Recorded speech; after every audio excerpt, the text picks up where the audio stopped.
Capítulo 11. A vocação de Abraão.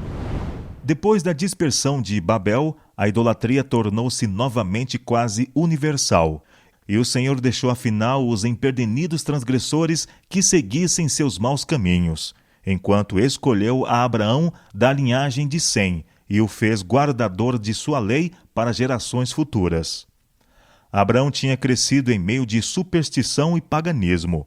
Mesmo a casa de seu pai, pela qual o conhecimento de Deus tinha sido preservado, estava a entregar-se às influências sedutoras que os rodeavam, e serviram a outros deuses em vez de Jeová.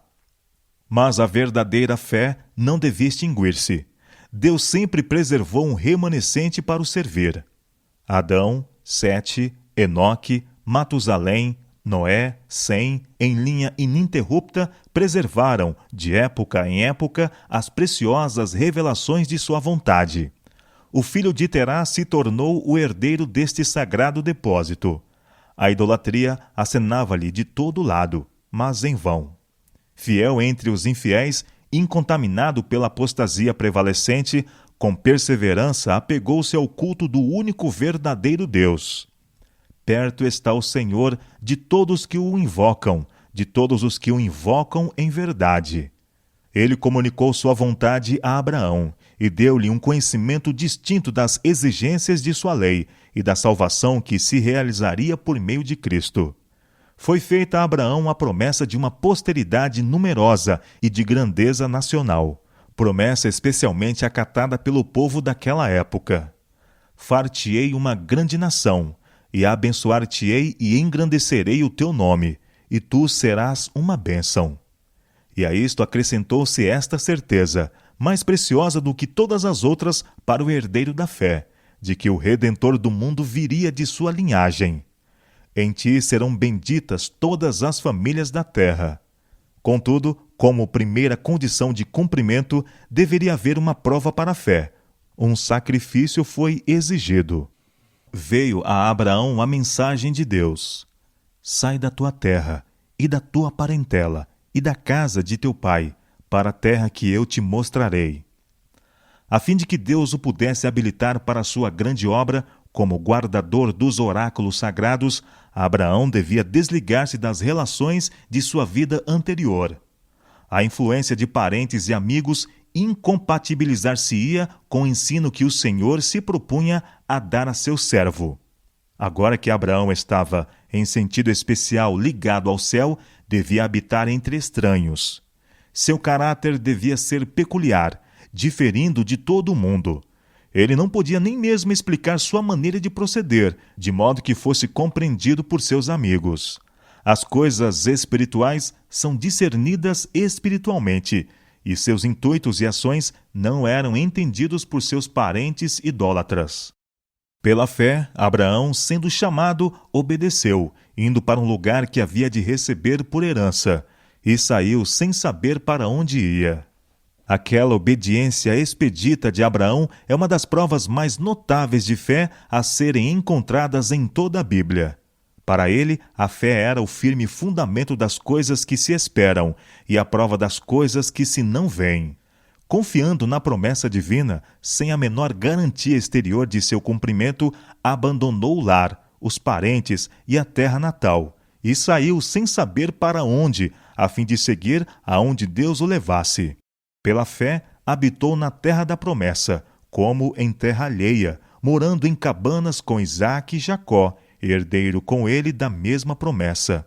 Não foi uma pequena prova aquela a que foi assim submetido Abraão, nem pequeno o sacrifício que dele se exigira. Fortes laços havia para o prender aos seus pais, seus parentes, seu lar. Ele, porém, não hesitou em obedecer à chamada.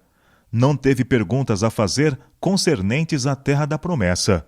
Se o solo era fértil e o clima saudável, se o território oferecia um ambiente agradável e proporcionaria oportunidades para se acumularem riquezas. Deus falara, e seu servo devia obedecer. O lugar mais feliz da terra para ele seria aquele em que Deus quisesse que ele se achasse. Muitos ainda são provados como o foi Abraão. Não ouvem a voz de Deus falando diretamente do céu, mas ele o chama pelo ensino de sua palavra e acontecimentos de sua providência. Pode ser-lhes exigido abandonarem uma carreira que promete riqueza e honra, deixarem associações agradáveis e proveitosas e separarem-se dos parentes para entrarem naquilo que parece ser apenas uma senda de abnegação, agruras e sacrifícios. Deus tem uma obra para eles fazerem, mas uma vida de comodidade e a influência de amigos e parentes embaraçariam o desenvolvimento dos traços essenciais para sua realização. Ele os chama para fora das influências e auxílio humanos e os leva a sentirem a necessidade de seu auxílio e a confiarem nele somente, para que ele possa revelar-se-lhes. Quem está pronto ao chamado da providência para renunciar planos acariciados e relações familiares? Quem aceitará novos deveres e entrará em campos não experimentados, fazendo a obra de Deus com um coração firme e voluntário, considerando por amor a Cristo suas perdas como ganho?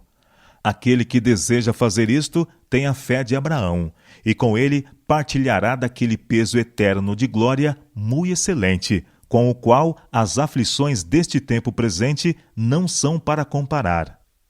A chamada do céu primeiramente viera a Abraão, enquanto ele morava em Ur dos Caldeus, e em obediência mesma ele se mudou para Harã. Até este ponto a família de seu pai o acompanhou, pois, juntamente com sua idolatria, uniam-se ao culto ao verdadeiro Deus. Ali permaneceu Abraão até a morte de Terá. Apenas sepultado seu pai, a voz divina mandou-lhe que prosseguisse. Seu irmão Naor, com a família, apegaram-se a seu lar e seus ídolos. Além de Sara, mulher de Abraão, apenas Ló, filho de Arão, falecido havia muito, optara partilhar da vida peregrina do patriarca. Foi, contudo, uma grande multidão a que partiu da Mesopotâmia.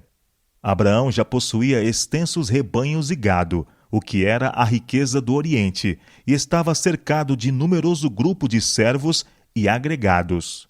Estava ele a partir da terra de seus pais, para nunca mais voltar, e levou consigo tudo o que tinha, a sua fazenda que haviam adquirido e as almas que se lhe acrescentaram em Harã. Entre estas, achavam-se muitos que eram levados por considerações mais elevadas do que as de serviço ou interesse particular. Durante sua permanência em Harã, tanto Abraão como Sara haviam levado outros à adoração e ao culto do verdadeiro Deus. Estes apegaram-se à casa do patriarca e o acompanharam à terra da promessa. E saíram para irem à terra de Canaã, e vieram à terra de Canaã. O lugar em que se detiveram a princípio foi Siquém, à sombra dos carvalhos de Moré, em um vale extenso e relvoso, com seus bosques de oliveiras e fontes a jorrar, entre o monte Ebal de um lado e o monte Gerezim do outro, fez Abraão o seu acampamento. Era um belo e formoso território aquele em que o patriarca havia entrado. Terra de ribeiros d'água, de fontes e de abismos, que saem dos vales e das montanhas. Terra de trigo e cevada, e de vides, e figueiras, e romeiras. Terra de oliveiras, abundantes de azeite e mel. Mas para o adorador de Jeová, uma densa sombra repousava sobre a colina coberta de árvores e fértil planície. Estavam então os cananeus na terra. Abraão atingira o alvo de suas esperanças, de encontrar um país ocupado por uma raça estranha, entre a qual estava propagada a idolatria. Achavam-se estabelecidos nos bosques os altares dos deuses falsos, e sacrifícios humanos eram oferecidos nos lugares altos que ficavam próximos. Conquanto ele se apegasse à promessa divina, não foi sem angustiosos pressentimentos que armou sua tenda. Então apareceu o Senhor a Abraão e disse: A tua semente darei esta terra. Sua fé fortaleceu, pela certeza de que a presença divina estava com ele, de que ele não fora abandonado à mercê dos ímpios. E edificou ali um altar ao Senhor, que lhe aparecera. Gênesis capítulo 12, verso 7. Assim como um peregrino, logo se mudou para um lugar próximo de Betel, e de novo erigiu um altar, e invocou o nome do Senhor. Abraão, o amigo de Deus, dá-nos um digno exemplo. A sua vida foi uma vida de oração. Onde quer que ele armasse a tenda, junto erigia o altar, convocando todos os que faziam parte de seu acampamento para o sacrifício da manhã e da tarde.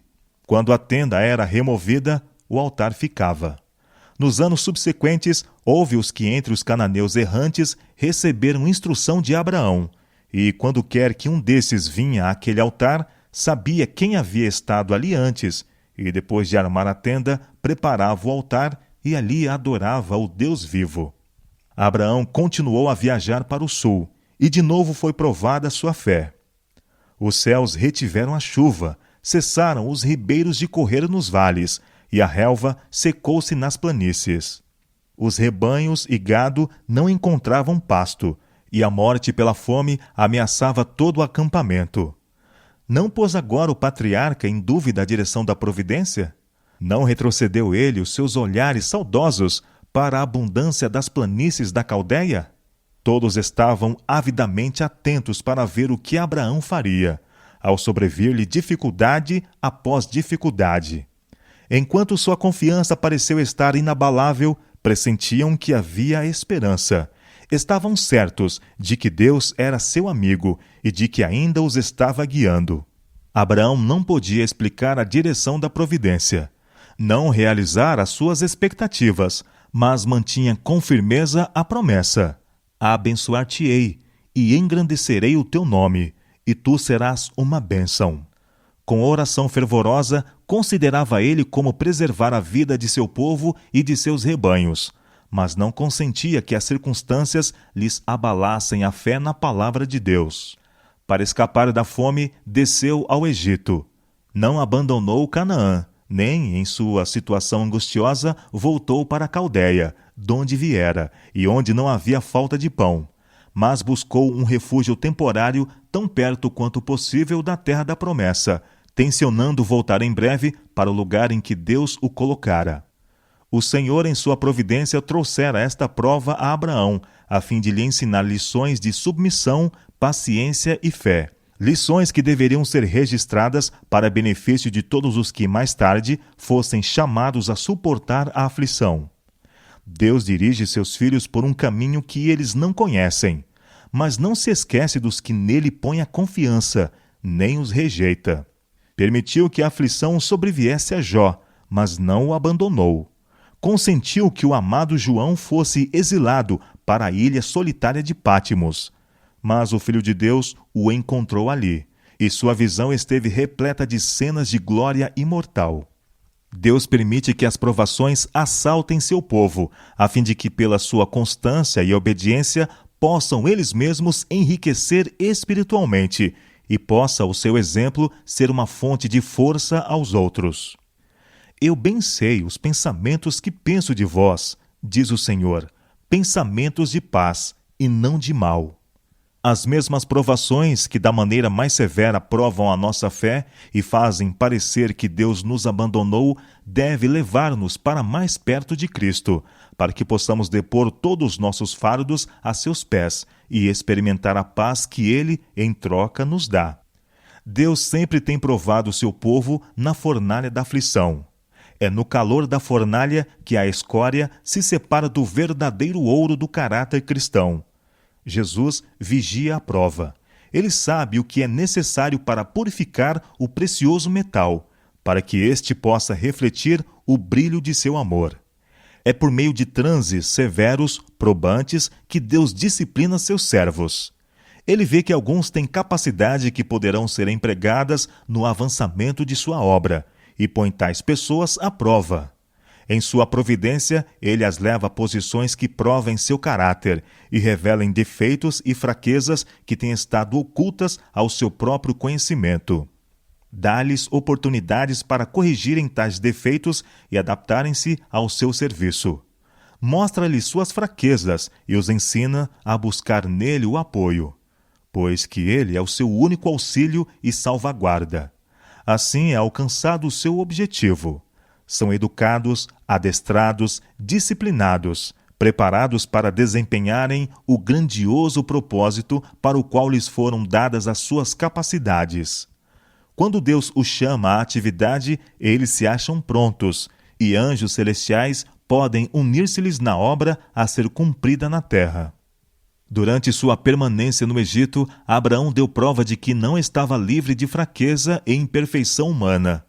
Ocultando o fato de que Sara era sua esposa, evidenciou desconfiança no cuidado divino, falta daquela fé e coragem sublime tão frequente e nobremente exemplificada em sua vida. Sara era formosa à vista, e ele não duvidou de que os egípcios, de pele morena, cobiçariam a bela estrangeira e que, a fim de consegui-la, não teriam escrúpulo de matar a seu marido. Raciocinou que não seria culpado de falsidade ao apresentar Sara como sua irmã, pois que era filha de seu pai, posto que não de sua mãe. Mas esta ocultação da verdadeira relação entre eles era engano. Nenhum desvio da estreita integridade pode encontrar a aprovação de Deus. Devido à falta de fé por parte de Abraão, Sara foi posta em grande perigo. O rei do Egito, sendo informado de sua beleza, fez com que ela fosse levada ao seu palácio, tencionando fazer dela sua esposa. Mas o Senhor, em sua grande misericórdia, protegeu a Sara, enviando juízos sobre a casa real. Por este meio, o monarca soube a verdade a tal respeito, e, indignado pelo engano praticado para com ele, reprovou Abraão e restituiu-lhe a esposa, dizendo: Que é isto que me fizeste? Por que me disseste: é minha irmã? De maneira que a houvera tomada por minha mulher. Agora, pois, eis aqui tua mulher, toma e vai-te. Abraão tinha sido grandemente favorecido pelo rei. Mesmo agora, Abraão não permitiu que se fizesse mal a ele ou à sua multidão. Antes, ordenou que uma guarda os conduzisse em segurança para fora de seus domínios. Por esse tempo, fizeram-se leis que proibiam aos egípcios relações tais com os pastores estrangeiros que os levassem a ter familiaridade para comerem ou beberem com eles. A despedida de Faraó a Abraão foi amável e generosa, mas ordenou-lhe que deixasse o Egito, pois não ousava permitir-lhe que aí permanecesse. Sem o saber, estivera a ponto de lhe fazer um grande mal, mas Deus interviera e salvara o monarca de cometer tão grande pecado. Faraó viu neste estrangeiro um homem a quem o Deus do céu honrava e receou ter em seu reino alguém que de maneira tão evidente se achava sob o favor divino. Se Abraão ficasse no Egito, sua crescente riqueza e honra seriam de molde a excitar a inveja e a cobiça dos egípcios, e algum agravo lhe poderia ser feito, pelo qual o monarca seria considerado como responsável, e o qual de novo poderia acarretar juízos sobre a casa real.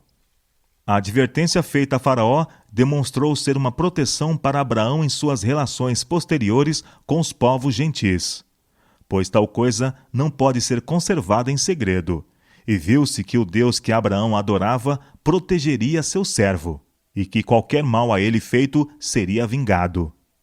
Coisa perigosa é ocasionar dano a um dos filhos do Rei do Céu. O salmista se refere a este capítulo da experiência de Abraão quando diz, falando do povo escolhido, que Deus, por amor deles, repreendeu reis, dizendo: Não toqueis nos meus ungidos, e não maltrateis a meus profetas. Há uma semelhança interessante entre a experiência de Abraão no Egito e a de sua posteridade séculos mais tarde. Ambos desceram ao Egito por causa de uma fome, e ambos ali residiram temporariamente. Mediante as manifestações dos juízos divinos em seu favor, o seu temor caiu sobre os egípcios, e, enriquecidos pelas dádivas dos gentios, saíram com muitos recursos.